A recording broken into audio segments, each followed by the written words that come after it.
Hello friends, in this video I will recommend you 7 best self-help books.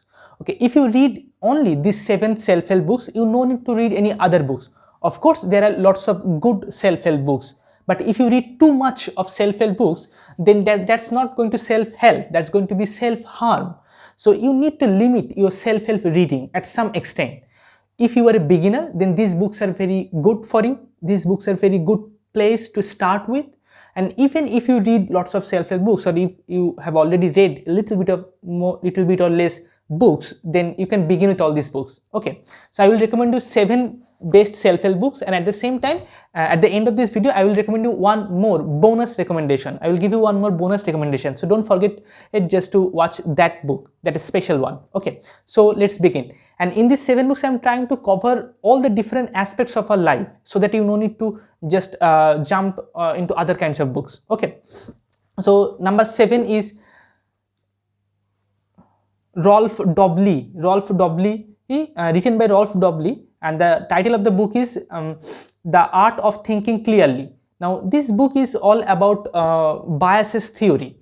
Each chapter is 3 to 4 pages, and each chapter give you understanding of different kind of psychological biases, different kind of thinking errors in human mind. So there are all total 97 chapters in this book. I think there are total, let me see, yes, 99 chapters in this book, and each chapter like 3 to 4 pages. So this book is going to help you a lot. You can read anytime one of this chapter, and you can just practice it. You can apply it on your everyday life, and you can just skip your cognitive biases, your thinking errors. Okay, this is really helpful book if you are looking for something about decision making, how to make proper decision, how not to fall into biases, and so on. Okay, and number 6 is Atomic Habit. You all know about this book. Number 6 is Atomic Habit, and this book is going to help you about how to build new habits and how to break bad habits. This book is going to help you especially on how to build new habits rather than on how to break bad habits. Okay, and it gives you kind of really practical advices, to the point writing, not any exaggeration, just to the point writing. Writing style is good, very easy. Anyone can begin with all this kind of writing. And this is written by James Clear. He is really popular after writing this book, one of the most popular figure in corporate industry and so on. So he gives lots of lectures. You can also find him in YouTube videos. Okay, so you can read this book, Atomic Habits. Okay, this book is not too long. It's kind of, let's say, 264 pages. Okay, so it's not that much long. Okay, it's going to give you all the understanding about habits, habit building, and how it can help you and improve your whole life. Number 5.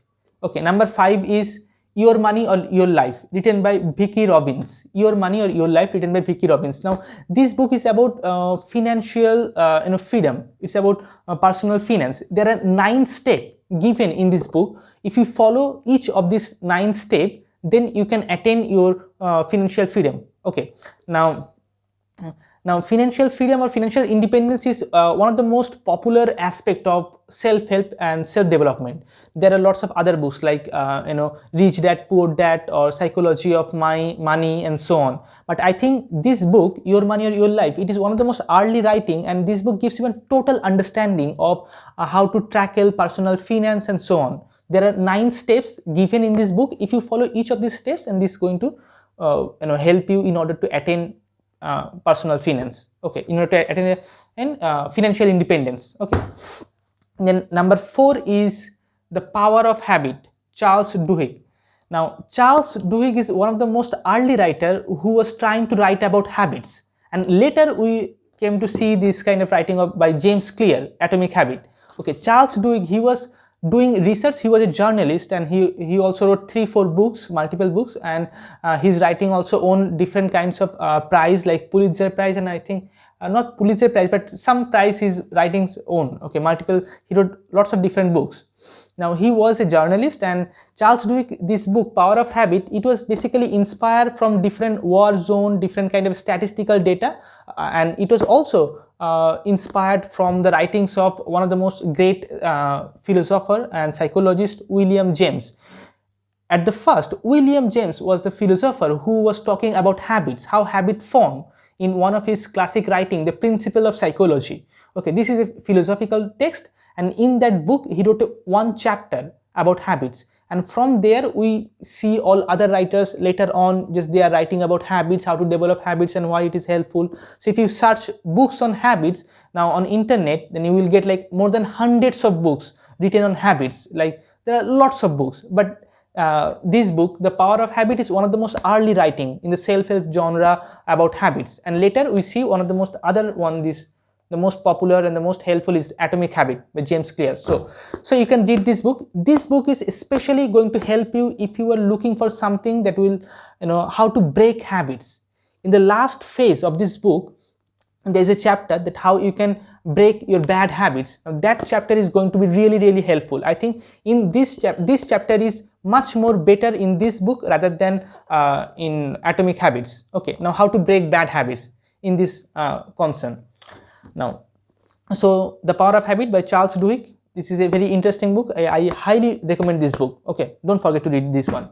Then there is Napoleon Hill, Think and Grow Rich. This is one of the most popular book and one of the most like fantastic writing, because in this book Napoleon Hill research on more than hundreds and thousands of people's, like hundreds and thousands of people, successful people in the world, and then he just extract different data and patterns and put in a single book. Okay, now in this book there are like let's say there are total 15 chapters, and each chapter give you understanding about one particular aspect of any successful people in the world, or all the successful people of the world.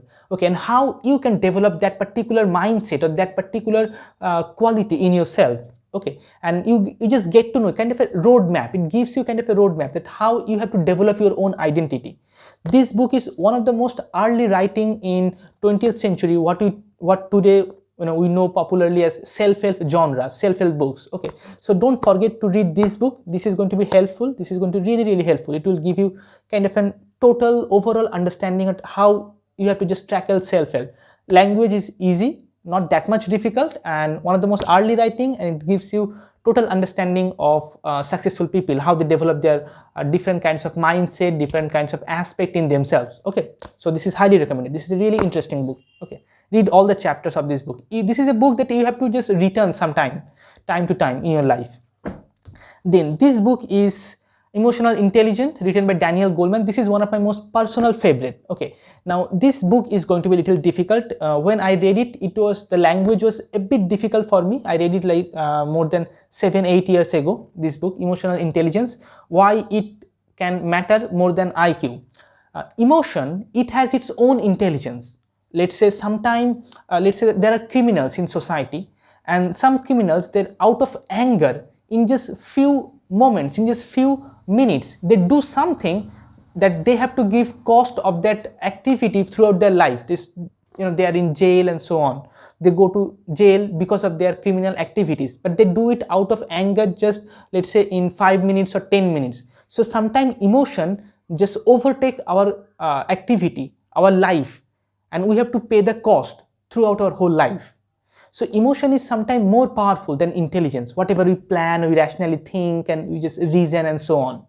Now, why emotion is so powerful? The things we feel in our everyday life: anger, fear, hatred, love, compassion, and so on. Now, all this emotion, it has its own intelligence.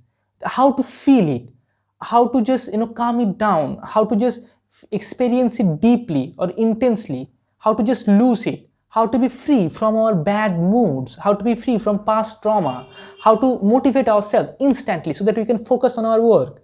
This book tackles all this kind of subject. If you fail to tackle your emotion or emotional impulses and instinct, then you fail to tackle your whole life. This is a really fantastic book. The language is beautiful, well researched, really good writing style, and the content, subject matter is really important, especially in 21st century, in this era of our life. We all are bombarded by lots of social media stuff and lots of shorts videos, lots of notifications, and lots of things are going on in our life. We are always like, there is kind of mental burden. Now, to be free from that, you need to read this book, Emotional Intelligence. Okay, I highly recommend this book, and this is one of my most personal favorite. I like to read this book once again. And number 1, 7 Habits of Highly Effective People. This is a beautiful book. If you don't read this book, that means you are not into self-help. Okay, this book gives you 7 different mindset or 7 different kind of understanding, 7 different qualities about those people who are highly influential in the world. And each of these 7 mindset or each of these effective habits, whatever he's trying to, the 7 habits of highly effective people. But here habit doesn't mean the kind of way we understand habit. Here habit means some kind of mental mindset or paradigm, okay, now through which you have to see the world. That is, he is talking about Stephen R. Covey. This book is also really good. You can, if you are a beginner, you can also read this book. Language is not too much difficult, it's easy, basically easy language. And this is like a little bit of lengthy writing, I think 370 pages kind of book, 370 pages. Okay, so this is a highly recommended book, and just go and read this book. This book will give you again kind of a total understanding of how those who are successful in the world in a global context, how they become successful, how they think, how they approach their life, and so on. Now, after writing this book, Stephen R. Covey, I think he earned more than 200 crore rupees only from this book. Okay, and he wrote it, I think 1970s or 80s at that time. Okay, so can you imagine, at that time even a Hollywood movie was unable to earn 100 crore, but he earned more than 200 crore from this book. Okay, so just go and check out this book. Okay, and now here is the time for the special book. Now this special book is Thinking Fast and Slow, written by Daniel Kahneman. Now this book is generally, lots of YouTubers and other people, they include this book into self-help genre, but this is not actually kind of a self-help book. You can use this book for your self-help, but this is not written kind of in a self-help context. This is written by Daniel Kahneman, who won the Nobel Prize in 2002 for economics, but he was not an economicist, he was a cognitive psychologist. This book begins with the very basic concept of cognitive psychology, the cognitive system thinking type 1 and type 2, the way we think about the world, the way we think about ourselves, our life, our family, and so on. So this book gives you understanding of these 2 different kinds of thinking systems, system 1 and system 2, which is about cognitive psychology. And then it gradually delves into the economic application of cognitive psychology, that how our thinking errors or our biases is kind of like cost our money. Now it gives you detailed, kind of exact, precise understanding that how our thinking error, how it kind of distract us, or it kind of like, we take turn into wrong direction because of our wrong thinking or thinking error, biases. And at the end, this book attains some kind of philosophical understanding of human mind and life itself. So this book is really, really special for me. The language is difficult, especially if you are a beginner. And here is a fact about this book. Now, long ago I read in multiple articles, and also I watched in one YouTube video, that those who start this book, only 7% of them, they just complete reading this book. Okay, only 7%. If there are 100 people, they are reading this book, that means only 7 people are going to complete this book.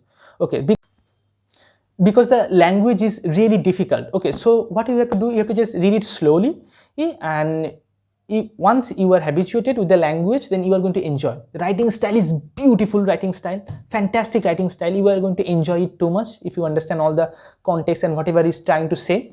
And this book is too much practical. It gives you questions and answer format. It shows you the way you are thinking about this question, and how in that thinking process one error, one biases is coming, or it's interrupting, or it distracting you from the actual reasoning and causational practice in your mind. Okay, so this book is like, I think not, it's lengthy, a little bit lengthy, 440 pages, 440, yes, let's say 448, kind of 450 pages kind of. The writing style is beautiful, so just go for this book.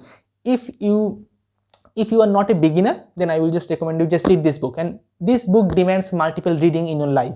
it's a lifetime achievement if you read this book and if you can apply it, especially in your practical life. Okay, so I hope you have enjoyed this video. If you want more book recommendation, in the next video I will try to recommend about some philosophy books and some political ideology, some books on political ideology. Okay, I will talk about Zizek and Lacan and so on. So I hope you enjoyed this video. Now I'm beginning with personal growth and self-help, and gradually I will move towards on philosophy, especially psychoanalysis and literature. Okay, so I hope you have enjoyed this video. Thank you so much, and I will see you in the next video.